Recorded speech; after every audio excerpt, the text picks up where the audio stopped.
আর ওই যে আপনি বলছিলেন যে রায় কি হবে সেটা নিয়ে আন্দাজ করতে পারেন, সেটি ইতিবাচক হবে না, রায়ের পর পরিস্থিতি কেমন হবে সেটি কি আন্দাজ করতে পারেন? রায় আসলে আন্দাজ করা যায় না। রায় আমরা কি করে আন্দাজ করবো? কেননা রায় তো আসলে বিচারকদের বিষয়, এবং রায় আন্দাজ করাটা সঠিকও না, এটা সঠিক প্রক্রিয়া না।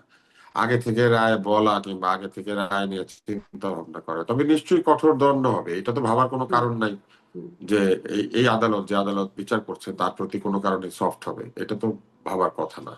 এবং এই এইটি তো, এই যে বিচারটা যে হচ্ছে, এত দ্রুত সময়ে বিচার করে রায় দিয়ে দেওয়া হচ্ছে, এটাও তো একটা চাপ ছিল তো এই আদালতের উপরে, যে আহ, প্রতীকী বিচার বা কিছু কিছু মানুষের বিচার সম্পন্ন করতে হবে। তো মামলা তো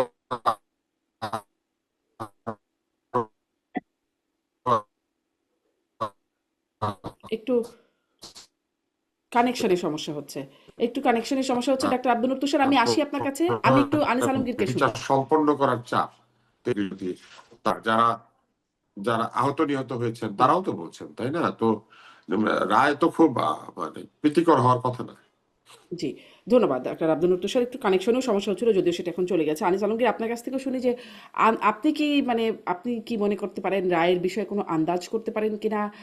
সেটি করা ঠিক না যদিও বলছেন ডাক্তার আব্দুল তুষার, কিন্তু আমরা আসলে দেশের মানুষের মধ্যে এটা একটা বড় আলোচনা, কি হতে পারে রায়, আর রায়ের পরে পরিস্থিতি কি হতে পারে। তাই কি হতে পারে সেটা অবশ্যই আন্দাজ করা যায়, কারণ এদের জন্য বিশেষ বিশেষজ্ঞ হওয়ার তো দরকার নেই। আমাদের ক্ষমতাসীন সরকার যারা থাকে তাদের পক্ষে রায় লেখা হয়। বাংলাদেশের অতীত ইতিহাস গুলো কি বলে, একই তো ঘটনা।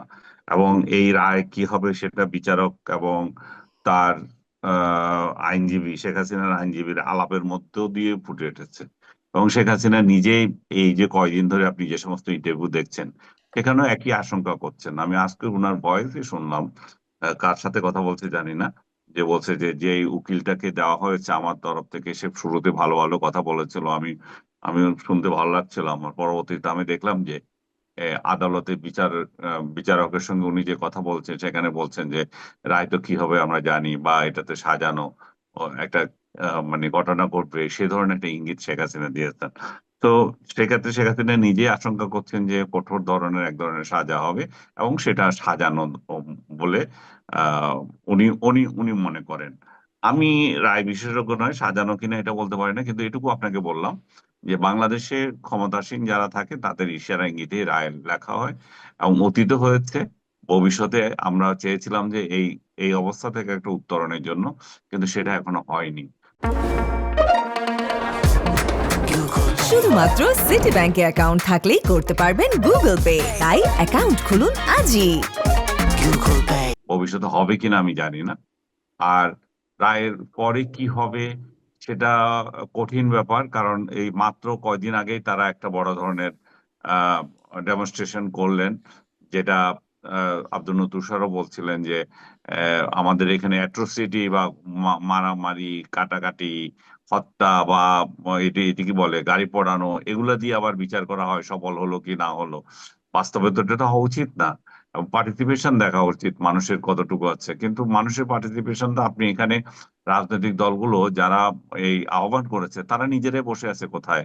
তারা গায়েবী অবস্থায় এই ধরনের আন্দোলন করছে, এবং সাধারণ মানুষ, দলীয় কিছু মানুষ রাস্তায় ছিল, তারা তাদের বরং কিছু গ্রেপ্তার হয়েছে। তবে সাধারণ মানুষের পার্টিসিপেশন যদি বলেন, এটা মাস ধরনের ছিল না, এটা ছিল এক ধরনের হুম। ভীতিকর পরিস্থিতি তৈরির ফসল। আপনি এই যে কে আপনার গাড়ি ভাঙবে, আপনি কেন রাস্তায় নামবেন, বা আজকে গাড়ি নাই আমি কিভাবে অফিস যাব, এইরকম পরিস্থিতিতে হয় নাই। এখন 16, 17 আবার 2 দিন ডেকেছে, 17 তারিখ হয়তো বিশেষ কিছু ঘটবে বলে সবাই আশঙ্কা করছে। তো কি ধরনের ঘটতে পারে আমরা কেউ জানি না, তবে আওয়ামী লীগ যে ধরনের একটা রাজনৈতিক দল, তাদের যে শক্তিমত্তা আছে, তারা সেটা তো প্রদর্শন করার চেষ্টা করবে। এবং অতীতের তাদের অতীত বিশ্লেষণ করলে আমরা দেখতে পাই যে তারা এই ধরনের ধ্বংসাত্মক কর্মসূচিতে কোনো অংশে পিছিয়ে থাকে না। তারা এক ধরনের হুম। ইয়েতে আছে তারা, এবং এটা মানে তারা আমাদের যখন, জন্য, মানে ঢাকাবাসীর জন্য অন্তত বা দেশবাসীর জন্য শঙ্কিত হবার মতো কারণ, অস্বস্তিতে এটা থাকবার তো মতো সারা কারণ আছে। দেশে দেখেছে, কিন্তু ঢাকা শহরের জন্য বিশেষ হওয়ার কারণ আছে, কারণ রাজধানীতে তো সব টার্গেট করা হয়, রাজধানীতে আন্দোলন সফল হলে সারা দেশে সফল। হুম হুম রাজধানী আক্রান্ত হয়েছিল বলেই তো শেখ হাসিনা নিজের সরকারের পতন হয়েছিল, রাজধানী আক্রান্ত হয়েছিল এরশাদও পতন হয়েছিল, খালেদা জিয়ারও পতন হয়েছিল। তো রাজধানীকে কেন্দ্র করে সবকিছু যখন ঘটে, রাজধানীর যদি গোলযোগ হয় সেটা রাজধানী হুম। কেন্দ্রিকই হবে আমরা আশঙ্কা করতে পারি। জি, আনিস আলমগীর ধন্যবাদ। ওই যে মানে পূর্বাভাসের সাথে 13 তারিখ নিয়েও যে কথা বলছিলাম সেটিতে আমি একটু ডাক্তার আব্দুল নূর আপনার কাছ থেকে এটি একটু জিজ্ঞাসা করতে চাই যে সরকারি লকডাউন সফল করে দিয়েছে একরকম আলোচনা হচ্ছিল, বলছিলেন আপনারা যে ভয়ভীতি সৃষ্টি করা, রাস্তায় লাঠিয়াল বাহিনী বা সরকার এবং আওয়ামী বিরোধী যারা তারাই। এখানে একটা ঘটনা দেখলাম যে মুস্তফা সরোয়ার ফারুকী মাননীয় সংস্কৃতি উপদেষ্টা তিনি 13 তারিখে হুমায়ুন আহমেদের জন্মদিন উপলক্ষে একটা বড় আয়োজন করতে চেয়েছিলেন। তিনি ফেসবুকে পোস্ট দিয়েছিলেন যে পূর্ণিমা হলে সেদিন খুব ভালো হতো, ভালোবাসার পূর্ণিমা হবে, এইরকম বক্তব্য দিয়ে। কিন্তু তারপরে আসলে প্রোগ্রামটা কি হলো নাকি লকডাউন উপলক্ষে তিনি প্রোগ্রামটা বাদ দিয়ে দিলেন?